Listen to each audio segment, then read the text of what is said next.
राम धरा है, राम गगन है, राम नीर है, राम पवन है। राम धरा है, राम गगन है, राम नीर है, राम पवन है। राम की ज्योत जलाई, हम धर्म ध्वजा लहराए। सहस्रमूर्ते सहस्रपादाक्ष सहस्रकोटि युगधारिणे नमः। अब धर्म ध्वजा लहराई।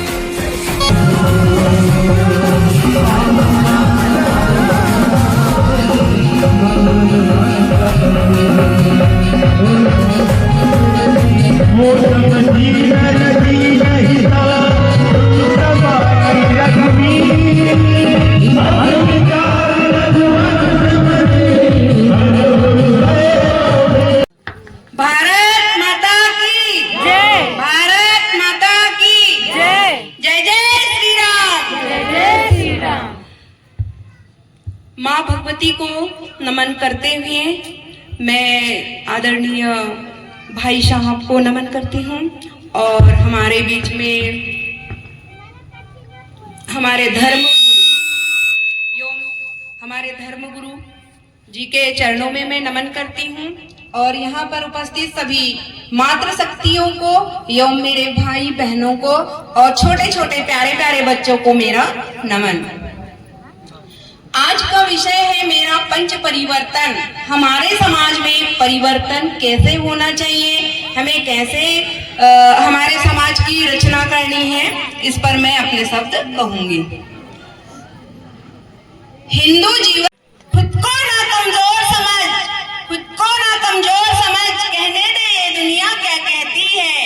खुद को ना कमजोर समझ, कहने दे दुनिया ये क्या कहती है। तू शक्ति है, तू दुर्गा है, तू काली है, तू असंभव को संभव करने वाली है। पहला परिवर्तन रहेगा मेरा स्वदेशी। स्वदेशी पर हम बात करते हैं। स्वदेशी क्या है? जो हमारे देश में उत्पन्न चीजें हैं, जो हमारे देश में प्राप्त हैं, तो सभी मातृ शक्तियां अपनी भाषा, अपनी वेशभूषा, भारतीय संस्कार सभी स्वदेशी होना चाहिए। अच्छा, हम बात करें हमारा परिधान कैसे होना चाहिए। हमारा परिधान भारतीय परिधान होना चाहिए। आप विदेशों में चले जाइए, विदेशों में हम भारतीय संस्कार में साड़ी पहनते हैं। मेरा अनुरोध है कि आप वेशभूषा पर विशेष ध्यान दें। हमारी मातृभाषा हिंदी होनी चाहिए, हिंदी होनी चाहिए। हिंदी नहीं है तो हम हमारे अलग अलग वर्गों में रहते हैं, तो हमारी मातृभाषा सही होनी चाहिए, है ना। उस मातृभाषा में हमारे बातें होनी चाहिए। और स्वदेशी में हम देखें तो हमें विदेशी वस्तुओं को त्यागना है। हमारे देश में जो वस्तुएं हैं उनका अधिक से अधिक उपयोग करना, यही हमारे संस्कार है और यही हमारे बच्चों के लिए बहुत अच्छी सीख है। और मेरा आपसे अनुरोध है कि जब भी आप भजन करो या भोजन करो, भोजन क्या होता है, एक प्रकार का हवन होता है हमारे शरीर का, तो उस समय आप मोबाइल और टीवी बंद रखें। अगर आप मोबाइल और टीवी चालू रखोगे तो आप भोजन में क्या करोगे, वो किचकिच टीवी में की किचकिच अपने शरीर में डालोगे, है ना। तो हमको मोबाइल और टीवी को बंद करना है। अगर एक माँ मोबाइल चलाएगी तो उसका बच्चा भी मोबाइल चलाएगा। अगर एक माँ पुस्तक लेकर के बैठेगी तो उसका बच्चा जरूर पुस्तक लेके बैठेगा और वो क्या करता है, अपने माँ का, अपने पिता का, अपने भाई बहनों का अनुकरण करेगा। अगर आप देखिए 2 दिन उसके पास मोबाइल दीजिए, आप पुस्तक लेके बैठी हो, तीसरे दिन पुस्तक बोलेगा मम्मी मुझे भी पुस्तक चाहिए, है ना, और वो पुस्तक लेके पढ़ेगा। अगर आपके पास में ये सब अपनी संस्कृति को सुधारना है तो अपने घरों में बहुत सारे धार्मिक ग्रंथ है, आप रामायण लेके बैठिए, गीता जी लेके बैठिए और अपने बच्चों को पढ़ाइए। अभी देखा दूसरे जो रहते हैं वो लोग अपनी अपनी क्लासेस लगती है, उन लोगों का हमें यहाँ पे एकत्रित होने के लिए बार बार आग्रह करना पड़ता है कि आप आइए, अब हमारे देश को हिंदू राष्ट्र बनाना है। हमारे देश में देश को 100 वर्ष कंप्लीट हो चुके हैं, ये आपको बताना पड़ता है। उसके बाद में भी पब्लिक देखिए, हम डॉक्टरों के पास जा रहे हैं, लेकिन पहले के बुजुर्ग डॉक्टरों के पास नहीं जाते थे, उनका इलाज अपने पास में स्वयं होता है। इसलिए मैं कह रही हूँ कि हमें स्वदेशी वस्तुओं का उपयोग करना है।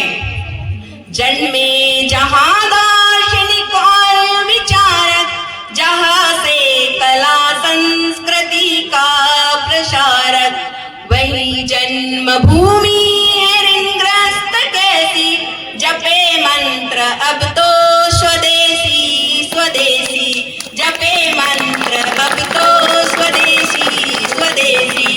रहता खड़ा जो अपने ही बल पर, मदद उसकी करता है भगवान आकर। कितने विजय तो इसी के हैं साक्षी, जपे मंत्र अब तो स्वदेशी स्वदेशी। हमें सिर्फ स्वदेशी स्वदेशी और सिर्फ स्वदेशी वस्तुओं का उपयोग करना है। अब दूसरा परिवर्तन आता है हमारा पर्यावरण। अपने जीवन में हमें वृक्ष अवश्य लगाना चाहिए, वृक्ष अवश्य लगाना चाहिए और जल का अपव्यय नहीं करना चाहिए, जल व्यर्थ नहीं बहाना चाहिए। अगर आप वृक्ष लगाते हो तो ये सोचकर मत लगाना कि हमने तो वृक्ष लगा दी, सेल्फी खींच ली, वायरल कर दी, लेकिन ये भी ध्यान रखना है कि वो वृक्ष जीवित है, उन वृक्षों को हमने पानी दिया, क्या वो वृक्ष फल देंगे भविष्य में। अगर हमारी इतनी मेहनत है तो हम उस मेहनत को हमको उपयोगी बनाना है कि हमने आज वृक्ष लगाया है तो हमारे आने वाली पीढ़ियां उन वृक्षों का फल का उपयोग करे। उसके बाद में हमें इससे हमारे स्वास्थ्य खराब हो रहे हैं और अधिक से अधिक हम डॉक्टरों के पास जा रहे हैं, लेकिन पहले के बुजुर्ग डॉक्टरों के पास नहीं जाते थे, उनका इलाज अपने पास में स्वयं होता है। इसलिए मैं कह रही हूँ कि हमें स्वदेशी वस्तुओं का उपयोग करना है। जन्मे जहां दार्शनिक और विचारक, जहां से कला संस्कृति का प्रसारक, वही जन्मभूमि है ऋणग्रस्त कैसी, जपे मंत्र अब तो स्वदेशी स्वदेशी, जपे मंत्र अब तो स्वदेशी स्वदेशी। रहता खड़ा जो अपने ही बल पर, मदद उसकी करता है भगवान आकर।